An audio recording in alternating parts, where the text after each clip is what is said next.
Welcome back to Hytale Spins. How are you doing? I hope you're having a great day.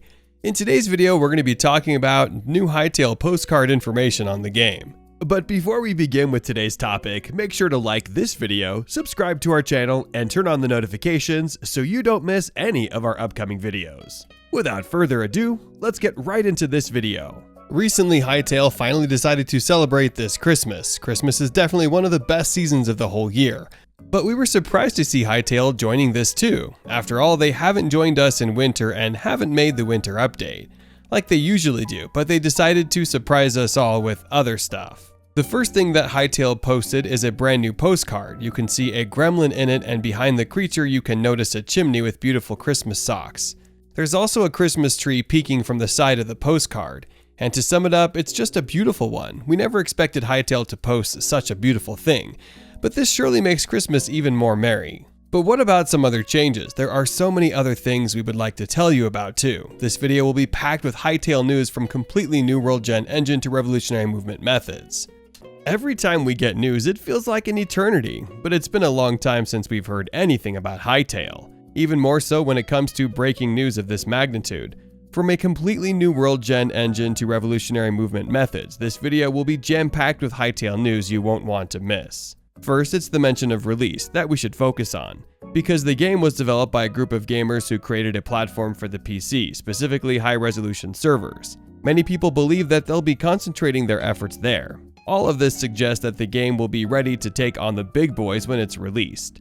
It also means that the development process will take much longer. This, however, does not necessarily mean we should be concerned, as the developers addressed the issue later in the announcement, saying this. We've seen some speculation that planning for multi-platform means dialing back on the scope of the PC version, or on our commitment to creators. This is not the case. And went on to say that while they can't promise the same level of commitment for each platform, they'll still try their best where it matters. We strongly believe that every part of our community benefits when barriers to play are removed. We can't promise that every future version of Hytale will have exactly the same set of features, but we intend to get as close as we possibly can without compromising on the scope or functionality of the PC version.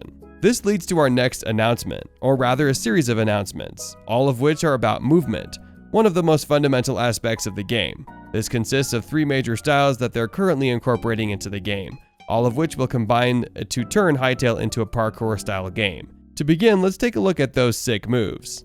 Mantling. Before you start thinking it has something to do with the underlying layer of magma beneath the Earth's crust, let me explain what mantling is. A rock climber or parkourist mantles are when they jump up a wall to reach a ledge and the jump across it. Despite the fact that it isn't commonly used in games, I'm willing to bet that if you ever played one, you know how much fun it can be. The developers of Hytale appear to be aware of this, as they are attempting to incorporate the technique into the game, and have even demonstrated it with players running across desert hot springs. This is what they had to say about the news. This is an example of mantling, which is one of the several new movement techniques we've been prototyping. At the moment, mantling allows characters to climb up a wall that would otherwise be too high to jump over, as well as making leaps across gaps slightly more forgiving. From a standing start, a player can currently jump and grab a ledge that is 4 blocks high. That alone puts it a head and shoulders above any voxel-based game. But just in case the competition wasn't already well prepared, they threw in one for my personal favorites. Hold on, if you guys have made it this far in the video, make sure to slap the like button and make sure to subscribe with a notification bell. It helps us out a lot and it will notify you every time we upload a new video. So it's a win-win situation. Anyways, back into the video. Character models. In Minecraft, the main character has a limited set of options that players are unable to change.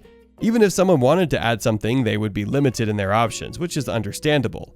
If players are allowed to create a full-fledged character from another game, the developers would be sued. As a result, businesses protect themselves by keeping an eye on those options. On the Xbox One version of the game, only Microsoft-approved skins and wardrobe apparel are available. Although many people are against it, the restrictions on the game's pocket model have been relaxed. Hytale is currently working on this in order to make the game more user-friendly. Hytale will offer more customization options than its competitors, including clips from the original Lion King films starring Timon and Pumbaa, and this is just the start of what's to come.